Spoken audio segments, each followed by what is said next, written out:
Welcome into the Tech Ed Podcast. It is Matt Kirkner, your host. Where would we be without mentors? I've had so many people in my life, whether it's in my personal life, in my professional life, really over the course of my entire life, that showed me how to do things I didn't know I was capable of doing, maybe even had the guts to tell me when I was doing it all wrong. Having people in your life that are able to do that for you, so very important. And so very important now as I get deeper into my career to try to do the same thing for people that are on the pathway that I was on years ago. Mentorship is so very important. We're going to talk a ton about mentorship in this episode of the Tech Ed Podcast. And what's more, we are doing it with people that have worked in and around, believe it or not, NASA. So we've got a former astronaut and the individual that he is mentoring along with us for this episode of the Tech Ed Podcast. So let me first begin just by welcoming in these two phenomenal guests. The first one, his name is Joe Tanner, and Joe is a former astronaut and a mentor for the Astronaut Scholarship Foundation, commonly called ASF. And he is joined by Curtis Althaus, who is an astronaut scholar and a University of Illinois student. We're going to have a wonderful conversation. I just am so fascinated by the relationship that the two of you have, that the work that the ASF is doing, this importance of mentorship. So let's get into that. Joe, I want to start with you. ASF has just a really, really interesting story. You're a former NASA astronaut. Tell us about ASF and tell us what your mission is all about. Certainly. ASF was founded in 1984 by the original 7 astronauts, and they were long past their flight period in the 60s and early 70s. But they decided that they needed to start something, a foundation to help promote what we call now STEM education, science, technology, engineering, and math. And so they established the foundation to provide scholarships for promising students at the university level. Those eligible, they apply either in their sophomore year or their junior year for either 1 or 2 years of scholarship. Curtis is one of the few that actually were sharp enough, that's how sharp he really is, was selected as a junior, and we became mentor and mentee in his junior year and carried that into his senior year, which he should finish at the end of this semester. Awesome. Well, the scholarship was expanded as the years went on, not only with membership from the original 7 astronauts, but anyone who's been in the astronaut program or all the programs from Mercury, Gemini, Apollo, Soyuz, then Shuttle, and now ISS can be a part of the organization and participate in the mission of promoting STEM education and helping the best and the brightest, to quote a movie line, the best of the best of the best in STEM education. So it starts with 7 astronauts. Do you know how many now are involved in this day and age? Of course, all the original 7 have passed away, and there are a number of astronauts that participate in ASF in various capacities, some as mentors like me, and some on the selection committee, and others in the leadership roles and participate in the galas and the innovation conference, that were a gala and week that we're going to talk about here in a little bit. Absolutely fascinating, Joe. So tell us a little bit about the impact that ASF has had on the students since its founding all the way back in 1984. In total, over the years of the foundation, we have given out 855 scholarships to scholars, totaling over $9 million. It's not trivial. The one word that probably sticks out from the scholars themselves who took a survey last year, and the one word is confidence, that they got from the ASF program, is there's validation, I guess you would say, of the fact that they are working hard in school and they're doing well. And here somebody has recognized that fact and made them astronaut scholars. The other words that I have from this survey actually come from the Innovators Conference. And this is where I'd like Curtis to tell us a little bit about the Innovators Conference. You've got confidence in there. We've got validation. Tell us a little bit more, Curtis, about the impact that you think that the ASF program has had. It's really hard to quantify, like Joe said, because so much of the benefit is incremental. It's not like you get the scholarship and then immediately your life changes. There's the mentorship aspect, there's the networking aspect, there's the family aspect of the scholarship. And all 3 of those things, all of the things that you get, can make little impacts on your career. But Joe mentioned innovators, and this is an event that happens. All astronaut scholars are invited to it. It's a week-long get-together, retreat, conference, all of those things packed into one. So tell me, you mentioned the word family. The other things you talked about, the impacts I suppose you might expect, but you said the family impact as well. Go a little deeper on that. When I first got the Astronaut Scholarship in 2023, I was pretty nervous because you see the list of other scholars and they're coming from all around the United States. They're from all different areas in STEM. And really, you don't know what to expect. But pretty quickly, even in the first few hours sitting in a room with my class of scholars, you realize pretty quickly that everybody is welcoming and like-minded in the sense that everybody cares about the world, they care about each other, they care about making a difference, and they're all using their experiences to drive some particular point of innovation. And so being a part of that family, being a part of a group like that, it has a resonant impact on me as a scholar. It helps me pursue those same things and make differences in my own area of research and my area of study. But also, it's a group of people that everyone cares. And that is a fantastic group to be a part of for that exact reason.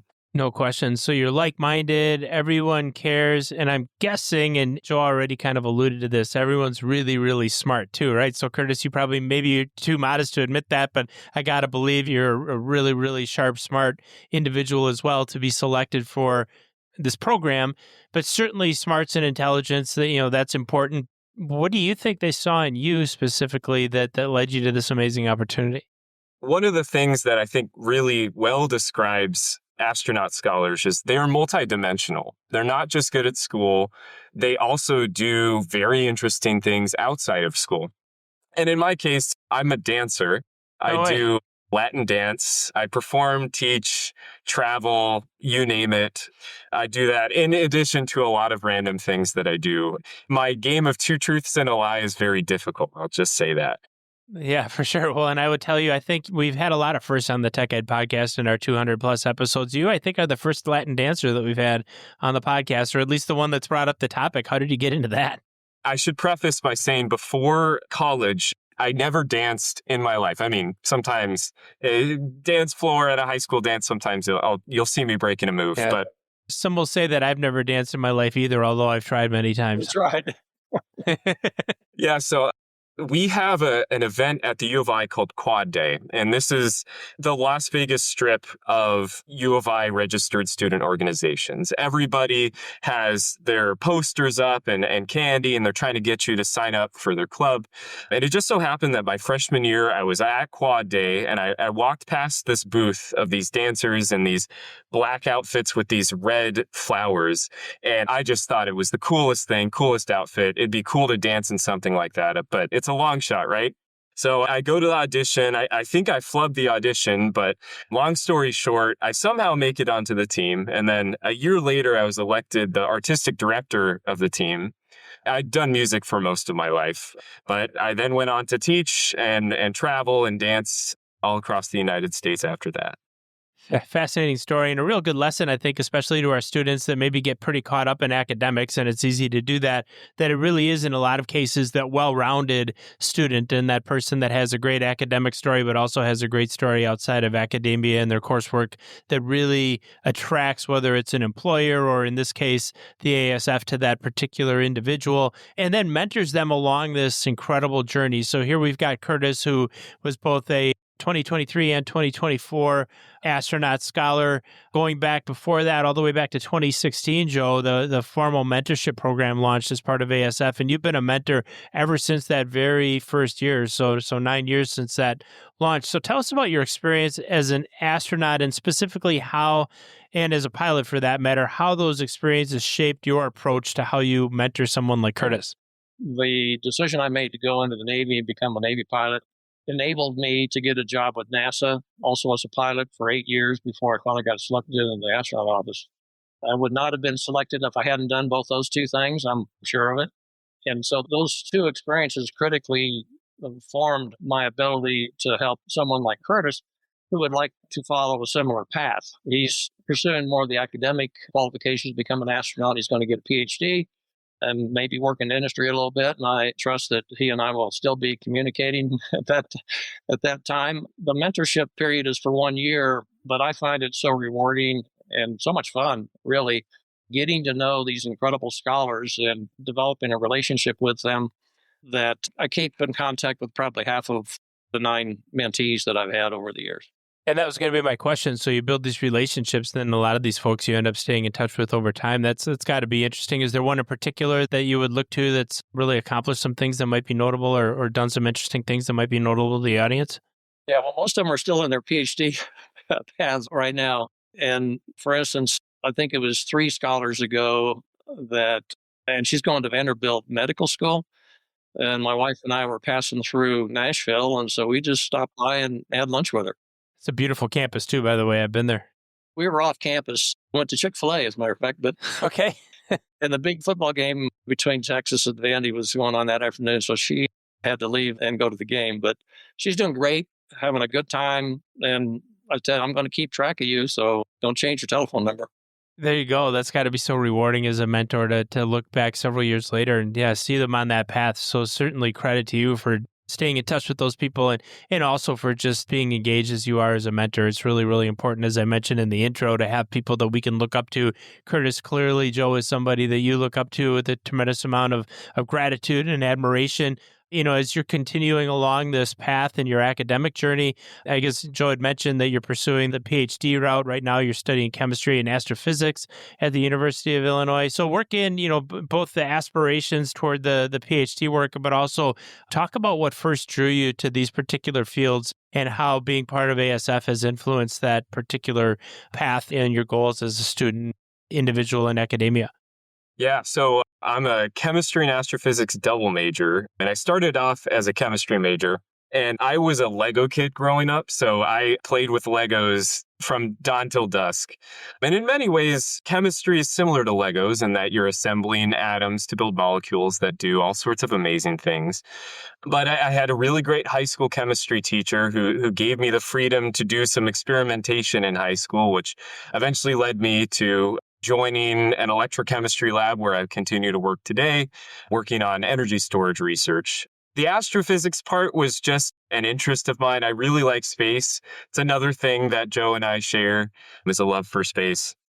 But the space is the place where you see the coolest physics, black holes, supernovas, novas, and I just wanted to learn more about that.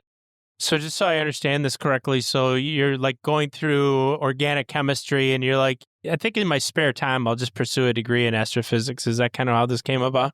Yeah, that's about it. All the different areas are not as distinctive as you might think. They all use a lot of the same principles, but I've always loved learning new things, and this kind of feeds my passion for that. Absolutely. So connect that to ASF and kind of what you're learning in the current work you're doing and how that's influencing your coursework and your experience as you go through the university. Yeah. As Joe mentioned, in the future, if I was given the opportunity to fly to Mars or fly to the moon, I would take it in a heartbeat. But I think so much of mentorship goes past just my professional aspirations. Every student, every person who's faced a transition in their life has to make some big decisions, whether it be choosing between an internship or choosing between grad schools or undergrad. And those sorts of things are the exact things that mentors are set up to help me with. And Joe has been very instrumental in my decision-making, both for grad school and for, like I said, internships. We've got a great story about that, but I won't steal his thunder. Well, if we don't get to that story, we're going to come back to it, but keep rolling. Yeah, it just mentorship goes beyond my chemistry and my astrophysics degree and the energy storage research I do in the future. It's just so much bigger than that. And that's, I think, what the value, well, both because Joe's an astronaut and I would like to be an astronaut one day, but also just Joe has lived a lot more life than I have. And there are a lot of lessons that he has learned that I am learning now. And that's, I think, where I get a lot. how incredibly gratifying, Joe, it must be to hear someone talk about your mentorship and the influence that you're having on them in real time in the way that Curtis has. And clearly you've built up a tremendous relationship together. And I know that it's a lot of commitment, both sides, and building that trust and getting to a place where you're clearly having a huge, huge influence. Let's talk a little bit about that mentorship, Joe. Now, you've been doing this a while. We suggested 2016 is when you started with the ASF program, but no doubt you've been mentoring folks for a long, long time. So what motivates you to keep doing this? Is it the kind of things we just heard from Curtis? Are there other things that motivate you? And how should other individuals who are maybe thinking about taking on a more formal mentorship role be thinking about that? And what advice would you have for them? Well, like Curtis mentioned, it's really about relationship. And ASF in general is about family. They talk about family all the time.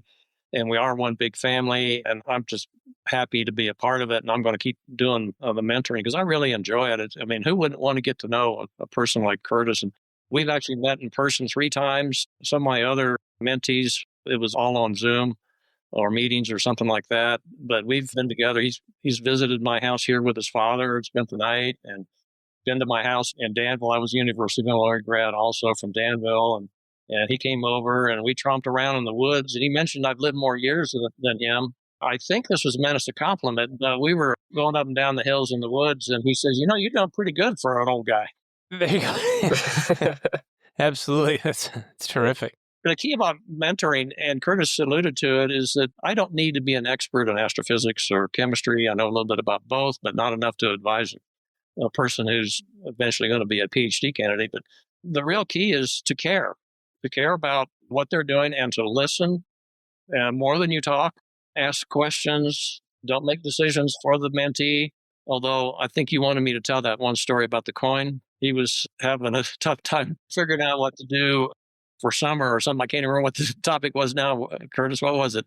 Yeah, it was choosing between 2 internships, a NASA internship and a Lawrence Livermore internship. That's right. He had a NASA internship and a Livermore. And I said, well, flip a coin. And he said, no, we're not going to flip a coin. I said, no. Flip the coin. And if you don't like the way it turned out and you want to flip it again, that's your answer. There you go. That's awesome. I love that. You don't need to have a PhD in astrophysics to help them make that decision. So it's just about caring and relationship and, frankly, just being a friend. And Curtis and I are good friends. Yeah, that's clear. You can tell that mutual admiration just in spending this short period of time we've had together. And I really love the fact that you talk about, Joe, I think a lot of times when people think about being a mentor, it's like imparting all this great grand wisdom to another individual. And so much of whether it's leadership, mentorship, even selling, if you will, or sharing ideas with other people and trying to bring them over to your side, when we start with caring, and we start with listening, it's amazing how much further along we get. And so that advice, I think, for anybody who's going to be a mentor, it's not about necessarily what you know. It's about how you can help. And you don't know how you can help until you listen and kind of really understand where somebody is. And it's clear that that's the approach that the two of you have had to this relationship. Curtis, it's got to be so rewarding to hear Joe talk about you in those kind terms, but also just to think back on the idea of life decisions, flipping a coin, what could have been or what might have been, you making this decision to pursue ASF and ultimately being able to participate. Was there a moment along the way since you started this journey, this ASF journey, that you would point to that you're like, wow, this really codifies everything, all the great things about what it means to me to be part of ASF and this experience that you're going through? Yeah, I think there are 2 points. The first was the first Innovators Gala that I went to. Just being able to meet all of the different ASF scholars and all of the different ASF affiliates and really realizing how much of a family, and I think a family is the best descriptor of what ASF is, how much of a family ASF actually was. And to feel a part of that family was a really, really unique and amazing experience. The other one was going to visit Joe out in Danville, Illinois. This was one of the first times we met in person, but just who else can say they did yard chores with an astronaut or a former astronaut? Right. That's awesome. For me, I'm grateful to have Joe as a mentor, and he inspires me to be a mentor to people below me and to hopefully be an ASF mentor one day. But I think those 2 points best describe that. That's fantastic. So this whole idea of family, we've talked about that a bit, and you've talked about all the support and the non-competitive atmosphere and more just the caring that you're receiving from other people participating on this journey. And I can honestly say I've never done chores with an astronaut. So I don't know who can say that, but I can say that I haven't. So to have that experience together, really, really important. And you talk about this family, and this isn't just a family, Joe, right? That is like a 2-year experience, and then we're off to the next thing. One of the really interesting aspects of ASF is that once you're a scholar, you're a lifelong member of this organization. So let's start with you, Joe, and just talk about what happens after this education process. You touched a little bit, Joe, on staying in touch with some of the folks you've mentored in the past. How do you see this moving forward with Curtis, kind of post-education or post, undergraduate degree time and so on? It's up to Curtis or what he wants to do. There is no requirement. There's no payback on the scholarship, but most scholars want to be a part of ASF in some way that they are able. And like Curtis said, that I think he'd be a great mentor and when it's time. And I'm sure, first of all, he is very popular with the staff at ASF. They love Curtis. And so when he has had enough experience and he's got time to do it, I'm sure that he will be welcomed with open arms as a mentor or anything else he wants to do. When the scholars come back to ASF, I think it adds strength to the whole program. It's just good for everybody and good for the scholars, gives them another purpose other than their research or business or family, whatever they do. It's just a great opportunity for them and, of course, for the farmers and the staff that are working so hard anyway. Absolutely. Our reward comes daily almost. No question. So what is it that the staff loves so much about you, Curtis? What are you doing right in that regard? And then talk a little bit about how you see, you talked about wanting to be a mentor at some point, but how do you see this relationship with ASF evolving as your career heads forward? Yeah, I don't know. We've talked about if they need dance lessons at the next ASF event, on call for that. You're the guy, huh? Awesome. But I don't know. My journey in ASF has already started to move past just the formal events that they set up. I went on a trip with a few of my ASF classmates to New Orleans a few months ago. We're planning a backpacking trip in Montana. I've made a point to meet ASF scholars at most of the places I travel to. And just right off the bat, from when you meet somebody you haven't seen in 2 years, you just hit it off and immediately it is really a family. That's the best way I can describe it. But I don't know. I have received so much from ASF, and it only feels right for me to give back in the future and to give to the next generation of scholars and continue feeding this family that we've developed. Feeding this family and giving back, Joe, I've got to believe, in fact, I already know that that's incredibly important to you. We've got individuals from not just astronauts, but also professionals, Joe, that come from all kinds of STEM fields that get involved with the ASF as mentors. So what would you say to professionals in other STEM fields that might be considering becoming a mentor? What advice would you have had for them if they're unsure about how they can contribute to a program like ASF? Or what do mentors bring beyond just that academic support? If you have a passion for helping other people, I think mentoring is one of the most noblest methods to help another human being along the path that maybe you've already traveled. But even if you haven't followed that exact path, you have, like Curtis said earlier, you gained wisdom in life and you can pass that on to someone who's at a stage that you remember being at that stage. And there's lots of times, and I wish I had a good mentor in my life. Of course, I have my parents and everything, but sometimes it's great to get an independent view. And you don't necessarily need to be an expert in the field of the person you are mentoring. You have the life experiences, and those are of value. Absolutely. So those life experiences, those valuable experiences that you bring to mentees like Curtis. And Curtis, I know ASF has helped build a strong community, right? We've talked about that. We've talked about the family. We've talked about all the people that have been scholars, have been on this journey, and it's an opportunity for them to network. It's certainly an opportunity for them to continue their learning. And we've talked about the one-on-one mentorship, the time you spent with Joe, either being mentored by him, learning from his wisdom, spending time in his home, doing chores with him in Danville, and so on. In addition to all that mentoring and some of these other experiences that you had through ASF, is there anything else that you would point to where you're like, wow, this is a really, really good reason to be part of ASF? I want to answer that by expanding the definition of mentorship to not just a formal mentorship relationship that Joe and I have, but just the sharing of experiences and sharing of ideas and life lessons. And that is something that happens at every single ASF event. Every single person I've ever met has shared with me something that I've never known before, whether it be research related, whether it be life related. I've met generals, I've met current astronauts. I've met people who've worked in Antarctica. I've met researchers who work on cancer detection, students from other schools who do even more interesting stuff than I could ever come up with in my wildest dreams. So the formal mentorship relationship is a focal point of one of the things I've received. But even more than that, just the relationships that I've had the opportunity to build with different people has been more fruitful than I ever could have imagined. And that's what I think makes me want to come back for more every time. And it sounds like, I mean, you talk about people, doing incredible research, working on solutions for cancer, people that are, working in Antarctica. I mean, is that kind of I don't want to say typical, but I mean, when you get together with these folks, Curtis, is it people doing really kind of, beyond the average types of work and engaging in beyond the average types of experiences? Is that kind of the fabric of the community when you're together?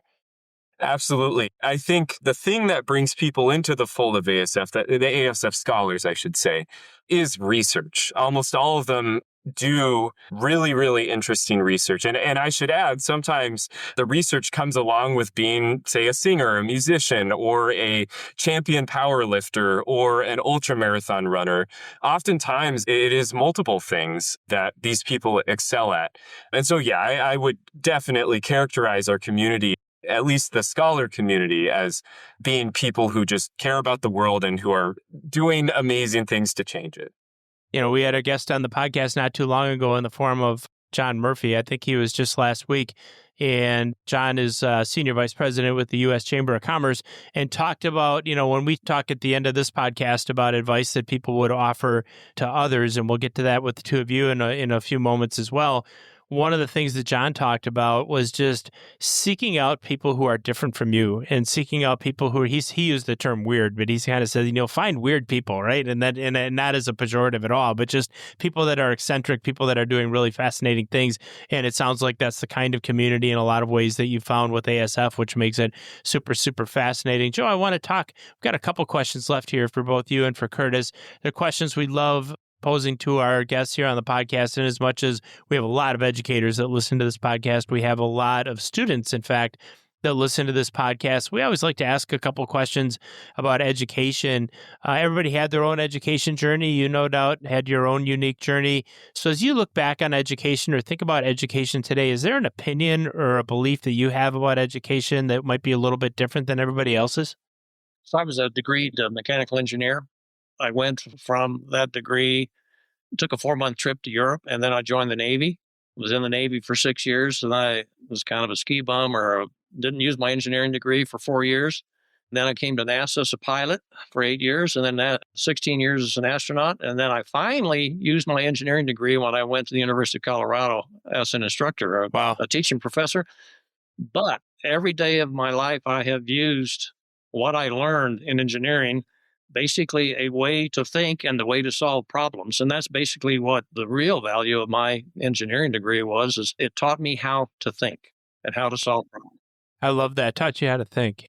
I mean, you think about anybody's journey, it's secondary education, but especially post-secondary education, learning how to think, learning how to solve problems, super, super important. And there's no doubt that somebody in a STEM field, somebody with an engineering degree, that's what you're doing, right? We're solving problems. And so being able to use that day in and day out. You're also probably the first person I've ever met, and I'm almost for sure, who graduated from ski bum to Navy pilot. That's impressive as well. So awesome that you were able to sort that one out. Actually, I did the Navy pilot first, and then I was a ski bum. Got it. Okay. Then you went to NASA. Yeah, I tried to get a job at Copper Mountain Ski Resort, and I figured since I was a heavy equipment operator, i.e. flying a multi-ton airplanes off an aircraft carrier, that I should probably be qualified to drive a snowcat and grim the slopes. They didn't agree. Really? They didn't agree at all. Yeah, as our producer Melissa knows, I'm a skier. I spend a good probably 5 or 6 weeks the first quarter of every year on a mountain skiing, or at least skiing part of the day. So I have great admiration, by the way, for what it's worth for snowcat drivers, and that's no easy task. But yeah, you would think if you can fly a plane, you should be able to figure out how to operate a snowcat. But that's not my job to sort out. Curtis, same question for you. You're a little bit earlier, a little bit newer in your education career and path than maybe Joe and I are. But what, as you're kind of moving through it, what's an attitude or a belief or a paradigm that you have about education that might surprise some folks? My answer to this question also stems from my experience. There are a lot of things stem from my experience at ASF, but we have scholars from all over the United States, from schools, from HBCUs, from colleges, blanketing the country. And in meeting the scholars from all of these places, it's made me realize one thing. And that one thing is that brilliant people can come from anywhere. I really, truly believe that brilliant people can come from all walks of life and from all schools. And I'm always very careful to judge until I meet people, after having met so many people from so many different places. That's awesome. Speaking of great messages, Curtis, and we'll talk to you first and then ask this final question of Joe as well. A lot of the guests we have on the podcast, we ask them to go way, way, way back in time to when they were a 15-year-old sophomore in high school. In your case, maybe you don't have to turn the clock back quite as far as some of us. But if you could go back to that point in time in your life, what advice would you give yourself as a 15-year-old? Going back to my 15-year-old self, I could not guess the path that I took to get to where I am today.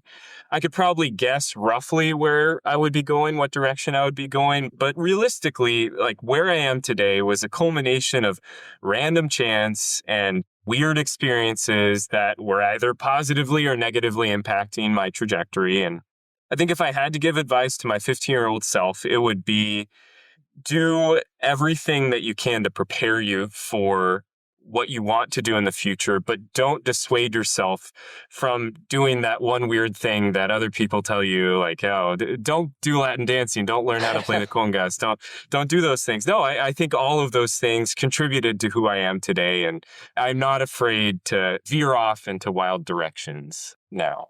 That's perfect. Yeah. So it's, stay the course and know what course you're on and work hard at it, but don't be afraid to go off on a couple of tangents. And that's really that creativity and that serendipity certainly is what life is all about in so many ways. So great advice for a 15-year-old. Joe Tanner, same question to you. Maybe you got to turn the clock back a couple years earlier than Curtis had to when you were at 15-year-old sophomore in high school, this whole career, Navy pilot, NASA pilot, astronaut, ski bum, all of that in front of you, but you maybe don't know exactly how that is going to work itself out.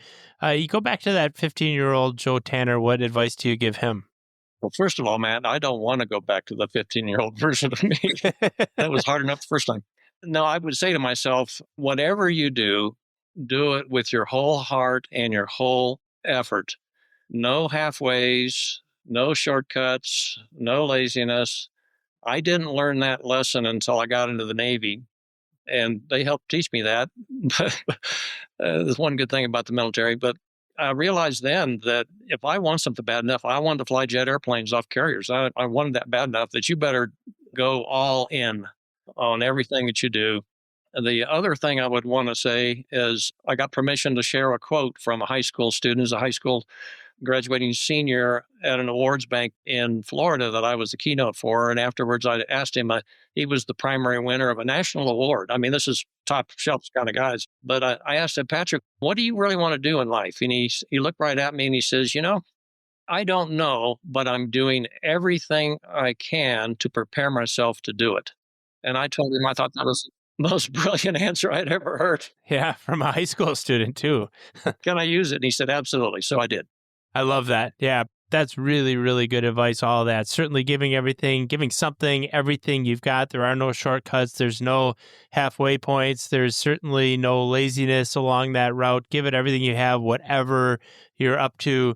And then, not knowing for sure what the future is going to be, but preparing yourself for that future. Great advice from a high school student himself to Joe Tanner, and advice that he would give himself as a 15-year-old. Very apropos answer to that. So I'm so glad that, first of all, the two of you are giving that 100% going all in on this relationship, this mentor-mentee relationship, working so hard at crafting Curtis's future, and in the process, creating this incredibly rewarding opportunity for Joe. You've created an incredibly rewarding opportunity for me to learn all about the Astronaut Scholarship Foundation here on this episode of the Tech Ed Podcast.